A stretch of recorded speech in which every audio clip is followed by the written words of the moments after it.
বিকেল হলেই মেয়ের হাজারটা আবদার। সে এটা খাবে না ওটা খাবে। আজকে তো হঠাৎ বলে বসছে, আম্মু পিজ্জা খাবো। তো বলেন তো আমি এই বৃষ্টির ভিতরে পিজ্জা কোথায় পাই? আসসালামু আলাইকুম এভরিওয়ান, কেমন আছেন সবাই? আলহামদুলিল্লাহ আমরাও ভালো আছি। সকালে নাস্তা করে একটু লাউ নিয়ে এসেছিল আপনাদের ভাইয়া। সেই লাউটাকে কেটে নিয়েছি, চিংড়ি মাছ দিয়ে রান্না করব। তো কাটা হয়ে গেলে আমি এদিকে মসলা কষিয়ে নিচ্ছিলাম আর লাউগুলাকে ধুয়ে নিচ্ছি। মসলা কষানো হয়ে গেলে চিংড়ি মাছগুলো দিয়ে দিয়েছি। আজকে আর আলাদা করে ভেজে নেব না। একবারে মসলার সঙ্গে চিংড়ি মাছটাকে কষিয়ে নিব। আর এভাবে রান্না করলেও না লাউটা খেতে খুব ভালো লাগে। তো যে এদিকে হচ্ছে আমি চিংড়ি মাছগুলো কষিয়ে নিয়েছি, তারপর লাউগুলো ধোয়া ছিল, এবার মাছের ভিতর দিয়ে দিয়েছি। আর এই বৃষ্টির দিনে না শুধু কাজ করতে ইচ্ছা হয় না, মনে হয় সবসময় শুয়ে বসে থাকতে। তো যাই হোক, কাজ তো করতেই হবে, না রান্না বান্না করলে খাবোটা কি? তো এদিকে বেশি কিছু করব না, আমি এই যে লাউ আর চিংড়ি দিয়ে রান্না করছি। আর হচ্ছে ভাবছিলাম কিছু ভর্তা করব, আজ একটু ঝাল ঝাল ভর্তা খেতে ইচ্ছে হচ্ছে। তো আমি এদিকে হচ্ছে ভাবলাম পটল ছিল ফ্রিজে, আর আলু দিয়ে ভর্তা করব। পটল আলু একসাথে ভর্তা করলে খেতে অনেক মজা হয়।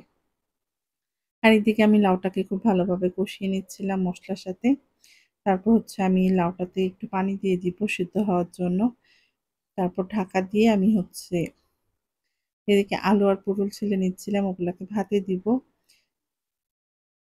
তো যাই হোক, এখানে হচ্ছে লাউয়ের ঝোলের পানি দিয়েছি, আর হচ্ছে লাউটা একটু শক্ত ছিল তো একটু বেশি করে পানি দিয়েছিলাম। আর এদিকে হচ্ছে যে আমার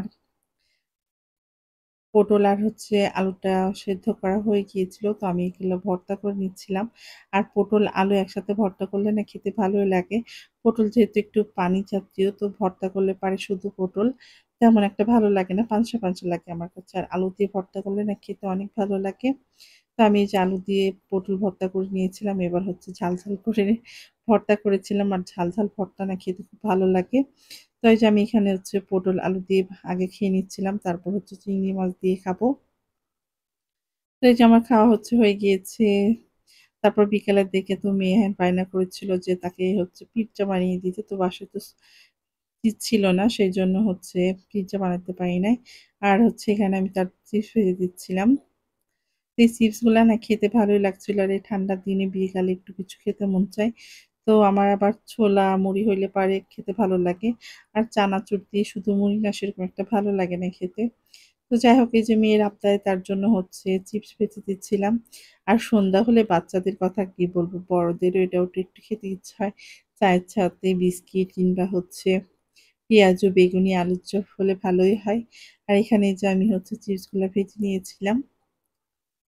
আর চিপস গুলা খেতে না কোনো একটা ভীষণ নতুন স্বাদ ভিডিও ছিল। নিয়ে তো এই আপনাদের যে সঙ্গে আজকের হাজির হব। ভিডিওটা এই সেই পর্যন্ত। পর্যন্ত ভালো থাকবেন, সুস্থ থাকবেন। আল্লাহ হাফিজ।